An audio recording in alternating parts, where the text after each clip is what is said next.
Hey everyone, what's going on? It's Jack here. Now today is going to be a very basic video, but it's going to be very helpful for you guys, especially for those people who haven't chosen their product yet and they're still in the product research and trying to find that quote unquote, golden or winning product. Now, when it comes to product research, I'm going to delve right into it here. And when it comes to product research, it's very basic. And what I'm going to teach you today is just the number one, the number one thing, in my opinion, that really determines a good product from a bad product.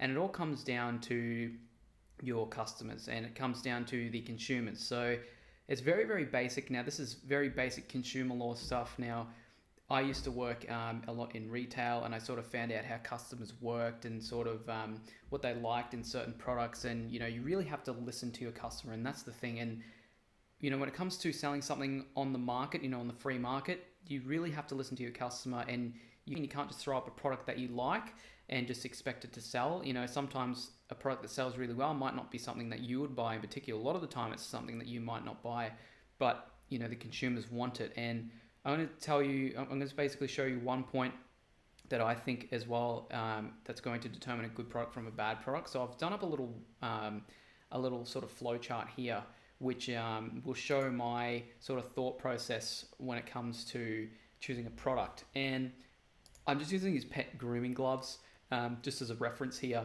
just to sort of show you guys how I would think about choosing this product if I was thinking of going for it. So these here are just basically, and all they're for is just so you can, if your dog or your cat or your, whatever animal you own sheds a lot of hair, you can use that to groom them, but also get rid of all the excess hair. And it's just basically a lot of a cleaner job to do, and it's a lot easier since everything you need's on the glove. And it helps pet owners as well, because the fur's not going to be going all around the house and in the bed and wherever. So this is my thought process when I would look at a product like this, and this is something you have to think about when you're looking at your product, is what do the consumers want. It's very important. You have to listen to what the market wants, and I'm going to show you my thought process behind this. So the way to determine this is, so let's just say we're looking at the pet grooming glove. The first thing I look at is, does it fix a problem, or is it needed by the consumer? Does your product fix a problem for the consumer? If it doesn't fix a problem, or if it doesn't offer a solution to a consumer's problem, don't go for it. I would not bother. You need a product there. You need to sell something that your consumers actually need. It's not something, you really don't want to be selling anything that they might want.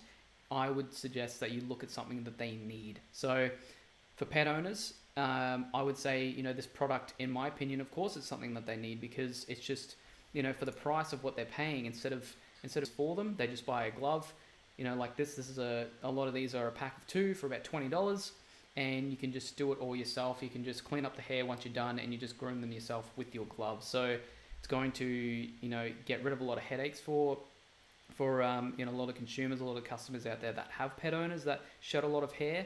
So I'd say it does. That's why I've chosen this one, because I think it does provide a solution to a problem for its consumers.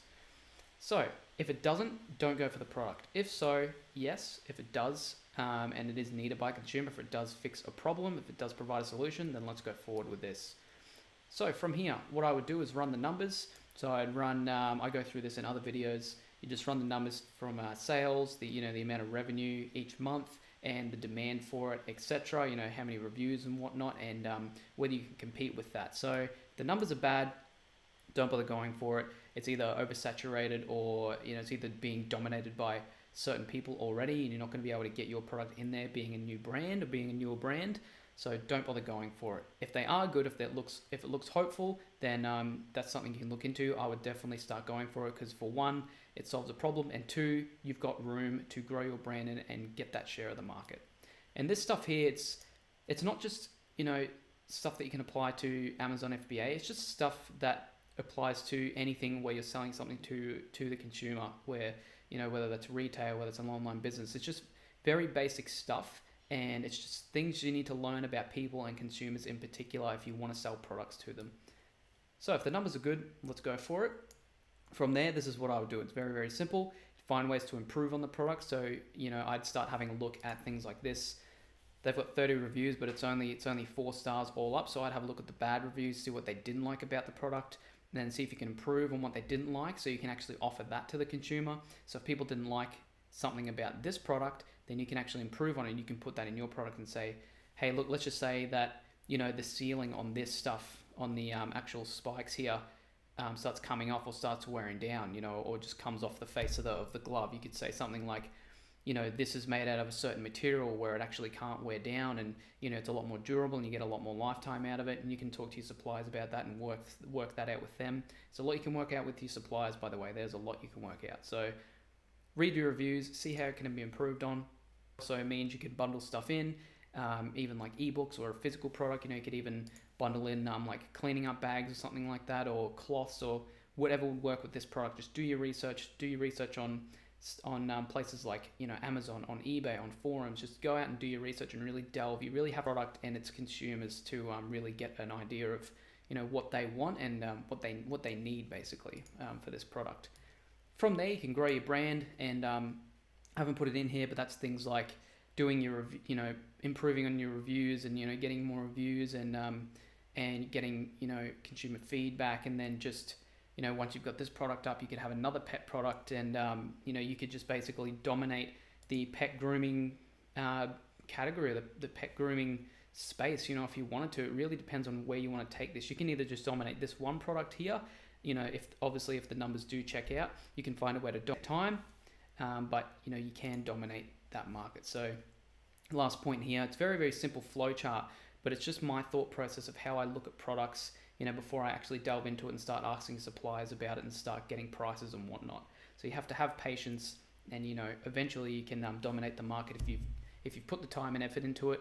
It's definitely something that's achievable, especially not only on the US market but on the Australian market. There's so much room. This last point here, have patience and dominate the market, that is so applicable to the Aussie market right now. It's actually insane. You might not be able to make the same amount of is putting out, because there just aren't as many consumers on the Aussie market yet. But man, there is so much room for land grab.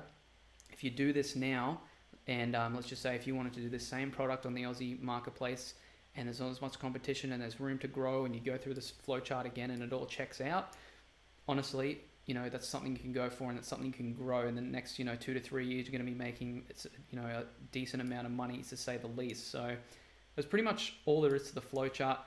Like I said, it's very, very simple, but go back through this, go back through the video, have a look through this. I'll go through it slowly again so you can pause the video and look through it yourself. You can take screenshots and write it down. It's very, very simple, but that's just the flow chart that I sort of have in my head when I go through and look at products that I'm looking to sell on Amazon. The main point that I want to get out of this, though, I'm going to draw, is this part here. This is the main part of this whole flow chart that I want to reiterate to you guys. Your product has to fix a problem.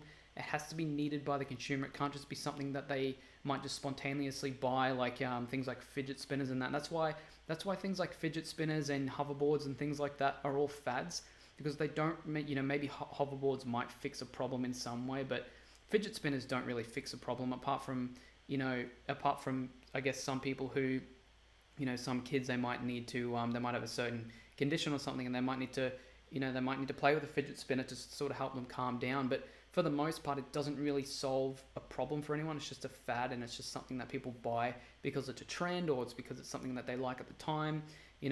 Products like this is what consumers are going to keep coming back for, and if you give them a good experience and it's a product that they need, they're going to come back for you, and they're going to start looking at other products that they sell. If you give them a good example with this product, if you give them a really good quality product, and you give them hugely you give them customer service that's hugely appreciated, then they're going to come back and say, hey, look, what other products do these guys sell for my pets? I might be able to buy something else from them. I know I've done that myself. You've probably done that yourself as well. So that's really how you have to think about it.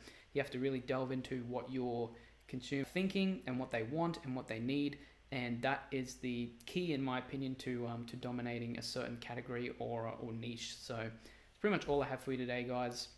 Like I said, make sure that this is a main point when you're doing your product research. Apart from that, guys, I want you guys to go out there and kill it. If you haven't started product research yet, go out there and do it. I want you guys to go out there and just start killing it with your product research, because it's stuff like this in the early stages that you really need to focus on in order to become successful when it comes to it comes to selling really well and being profitable and being successful on on Amazon with your Amazon business. So apart from that, guys, that's all I have for you today. I hope you guys are having a wonderful day or night wherever you are, and I'll see you guys in the next one.